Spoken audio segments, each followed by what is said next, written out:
Good evening, this is your host, Mr. Dark, bringing you a series of some of the most terrifying, strange, and true short horror stories of crimes, murders, abductions, and experiences. You're listening to the Dark Side Diaries podcast.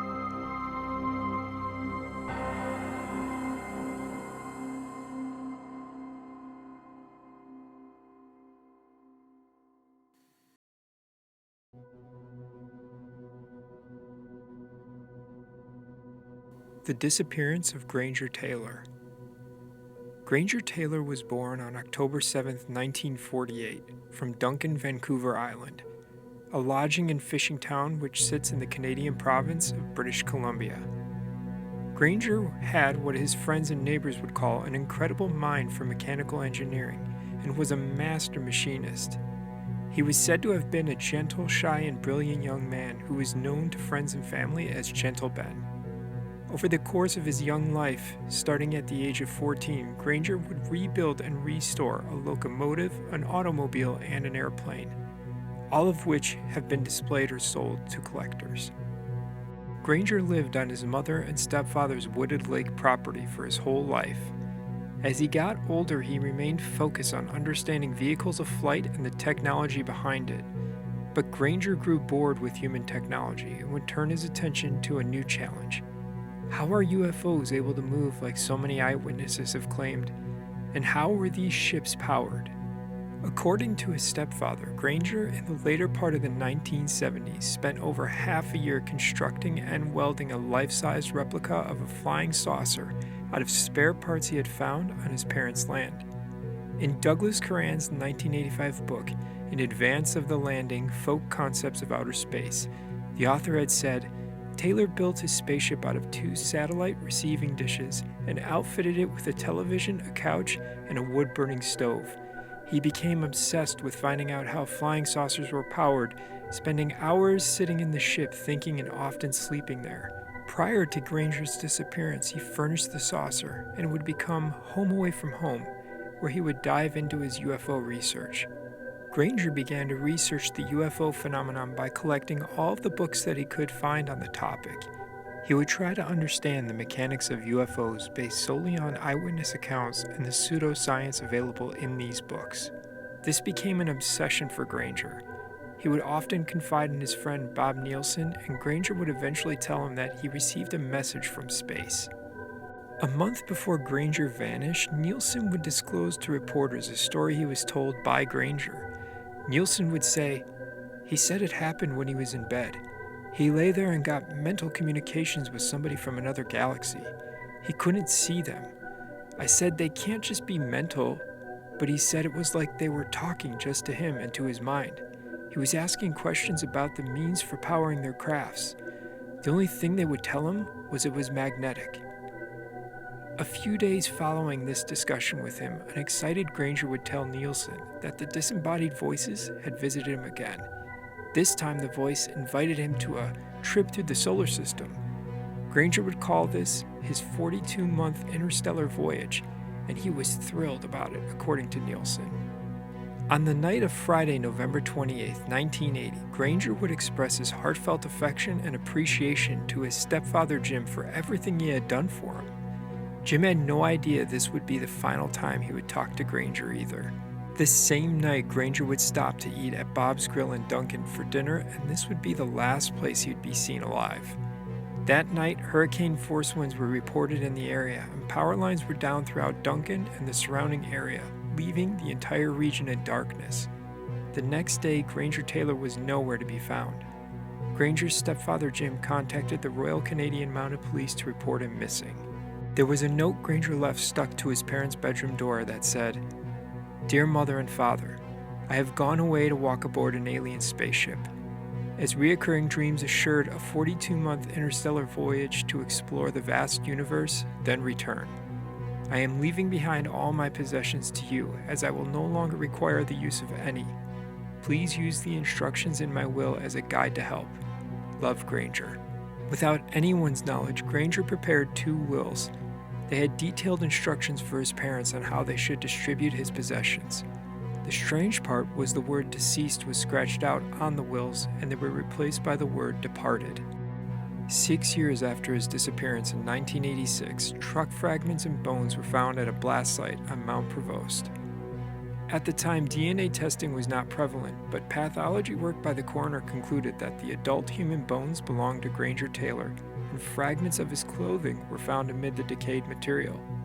Granger's mother would confirm the shirt was owned by him. Police would also confirm the truck VIN number of the wreckage matching that of Granger's truck. Some of Granger's friends, however, dispute that evidence, arguing that isn't conclusive, and many theories still circle the strange disappearance of Granger Taylor.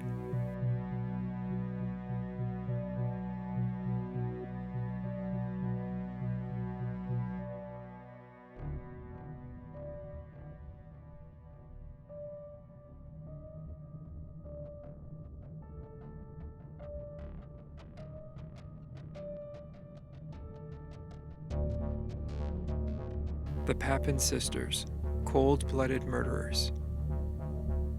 Christine Papin, born in 1905, and Léa Papin, born in 1911, had a special bond even though they had a 7-year age difference. Christine and Léa Papin spent their youth in villages around Le Mans in western France. Christine and Léa grew up in a dysfunctional family, witnessing violence and various forms of molestation. Their parents were in a very hostile relationship, which would eventually find the two sisters in the Bon Pasteur Catholic orphanage at some time around 1912. Although Christine wanted to join the convent, her mother would not allow it, and when she turned the age of 15 would place her into employment. And once her sister Léa would reach the age of 15, she would begin working too. It would be 1926, where they were both able to land a domestic live-in maid job together in Le Mans. It was for the Lancellin family. René, the husband, was a retired lawyer. His wife, Léonie, and their adult daughter, Genevieve, all resided in the home. Christine served as the family cook, which she was known to be a good one, while Léa, the younger sister, cleaned the house. The Papin sisters were considered by most accounts to be good girls and model housemates. Every Sunday they dressed up and attended church, and they had reputations as being diligent workers with proper behavior. But the sisters were also known for being antisocial. Christine and Léa preferred their own company over that of others. Every day, they had a 2-hour break after lunch, but instead of going out to enjoy the day, they would stay in their bedroom. In 1933, the Papin sisters had been with the Lancellins for 6 years. Christine would be 27 and Léa was 21. There would be many issues in those 6 years while working with the family. Léonie developed depression and the girls became the target of her mental illness and would be very difficult to please. There would be times Léonie would put on her white gloves to check the dust. She would regularly give feedback about Christine's cooking, and she would make Léa go back and clean where she felt she missed a spot. The abuse would worsen to the point that she would slam the girls' heads against the wall. But on the evening of Thursday, February 2nd, 1933, that would all change into something far more sinister. Léonie and Genevieve had been out shopping for the day. They returned home that afternoon, and there were no lights on in the home. The Papin sisters explained to Léonie that a faulty iron Christine plugged in caused the power outage. It was the second time in a week that the malfunctioning iron caused the electrical fuse to blow while Christine was ironing. Becoming irate, Léonie attacked the sisters on the first floor landing. Christine lunged at Genevieve, gouging her eyes out with her fingers. Léa joined in the struggle and attacked Léonie, gouging her eyes out as ordered by her sister Christine. Christine ran downstairs to the kitchen, where she retrieved a knife and a hammer. She brought both weapons upstairs, where the sisters continued their attack, bludgeoning and slicing the mother and daughter. At some point, one of the sisters grabbed a metal pitcher and used it to strike both women on the head repeatedly. The sisters had violently slaughtered both women. Sometime later that evening, René was supposed to meet Léonie and Genevieve for dinner at the home of a family friend. He returned home and found the house dark and never went in. He assumed that his wife and daughter had left for the dinner party and proceeded to the party himself, never noticing anything wrong.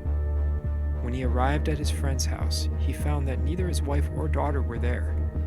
Worried, he decided to return to his residence with his son-in-law. The door was bolted from the inside, and the men were unable to enter, although they knew someone was home. The house was completely dark, except for a faint glow coming from the upper level. It seemed highly suspicious, so they went to the police for help. Once they arrived back at the home, the policemen climbed over the garden wall and were able to get into the home. The police went up the stairs and found a horrible scene. Most of the injuries were on the faces and heads of the victims. However, the daughter's legs and buttocks revealed deep knife lacerations. Both women were horribly unrecognizable, with their faces being beaten in. Teeth were scattered all over the room, and one of Genevieve's eyes laid on the top stair. Investigators would later find her other eye under her body. Leonie's eyes were found hidden within the folds of her neck scarf. Next to Genevieve's right hip lay a bloody kitchen knife. Blood covered the entire scene, with it splattered 6 feet above the bodies on the walls. Experts estimated that the attack lasted between 30 minutes to 2 hours. Believing and worrying the Papin sisters had met the same fate, they went upstairs to the sisters' room and found the door locked. With no response, they called for a locksmith. Inside the room, the Papin sisters were naked in bed together, and a bloody hammer with hair still clinging to it was on the chair near them. Upon questioning, the sisters immediately confessed to the killing. The police arrested the sisters and they took them into custody.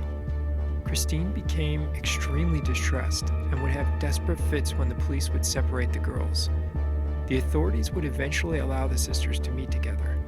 Reportedly, Christine behaved and spoke in a way that implied a sexual relationship, but later psych evaluations would prove otherwise and state it was purely family ties and that they were sane and fit to stand trial. At the trial, the jurors took only 40 minutes to deliberate and found both Christine and Léa Papin guilty. At the trial, a doctor testified and proposed that the relationship between Christine and Léa was a complete merger of personalities, that Léa had lost her identity to the dominant personality of Christine. In essence, there was no Christine, and there was no Léa. The killer was really the joint personality of the two, a third identity. Léa would only receive a 10-year prison sentence as they thought she was under the influence of her older sister. Christine was to face the guillotine, but that later changed to life in prison. A few months later, Christine suffered a mental breakdown, stopped eating, and tried to gouge out her own eyes. Prison officials would eventually transfer to a mental institution. She continued to starve herself and eventually would die from it in 1937. Léa Papin, on the other hand, demonstrated good behavior and served only 8 years of her 10-year sentence. In 1941, she became a free woman. She lived with her mother in Nantes, France, living with a new identity, and many believe she passed away in 2001.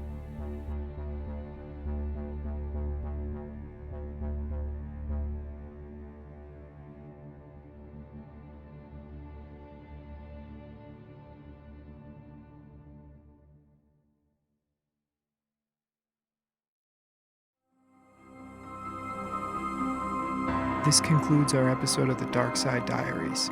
Please remember to follow, like, share, and subscribe for future episodes.